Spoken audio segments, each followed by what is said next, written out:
Hello, my friends! It is so wonderful to be in front of the camera and sharing with you again today. It's been about 2 weeks since I last shared a video, and that was recorded about a month ago, so there's a lot that I could get through, but I'll keep it restricted for brevity's sake and for my own sanity. First things first, I'll show you the year this week.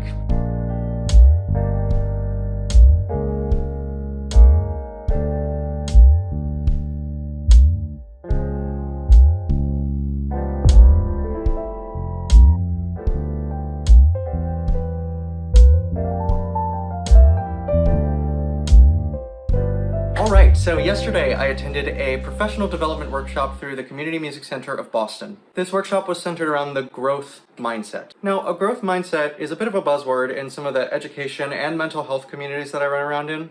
The quickest definition that I can offer is that growth mindset believes that ability, including talent, skill, any kind of physical attribute, can be developed. It's usually defined in opposition to what's called the fixed mindset, which believes that those abilities are innate. Now, it's important to recognize that this is not an on or off switch. Most of us exist somewhere on a spectrum between these two mindsets. We may even have a fixed mindset about some things and a growth mindset about others. Now, I don't mean to reduce everything to hours spent practicing.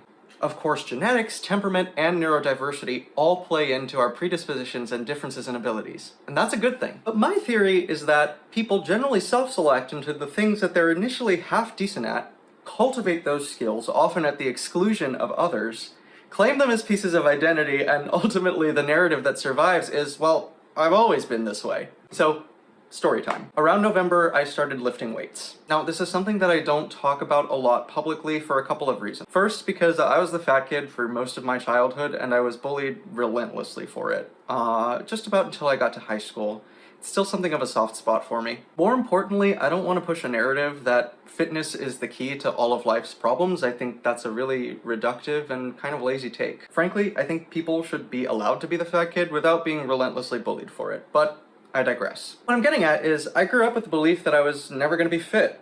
I'd always be bad at sports, but that would be okay, because I was good at art and music, and I liked those things. In the back of my mind, though, I always had this desire to feel strong. I wanted to stand up to the bullies, and not just for myself, but for the people around me as well. But I figured that if I tried, I would fail. Then I started lifting, just twice a week at first, getting myself accustomed to it. Before long, my perspective around failure, at least in the fitness world, started to shift a little bit. See, when you're training with weights, you often try to work your muscles to the point of failure. The funny thing is, in weightlifting, failure is not something that's just tolerated, it is literally actively sought. Working to the point of failure is success in the weight room. It's a completely necessary part of the process. Now, there are a lot of things about some gym cultures that I can't stand and would love to keep away. But this is something I would really love to carry over into all other aspects of my life, and especially music. By default, I don't think musicians view failure as a necessary part of success. We're bombarded with narratives about natural talent, child prodigies, autodidacts, competition winners. We tend to hold these up as the standard of what it means to be successful as a musician. And if you fall short of that, failure. Why do we do this to ourselves? I'd love to sign off with some kind of intention to view every failed audition or competition as something that makes me better, but that wouldn't be honest. It doesn't ring true for me, at least not yet. But I feel like I can really investigate this idea further. How can I, as a musician, frame those kinds of outcomes in a way that keeps me moving forward? I don't have that answer right now, but I'll be sure to keep you posted if I find out. Okay, that's all for today. On a personal note, I wanted to share that this weekend, I finally became a naturalized citizen of the United States. Fully was not expecting it. I went in for an interview and I expected to have to wait for months before I actually got to do the ceremony, but once I passed the civics test, they let me know they were doing the ceremony that day. To be honest, it was totally anticlimactic, but it feels good to know that I'm going to be able to vote in the next election, and that is a really wonderful feeling. As always, please like this video and subscribe to the channel if you haven't already.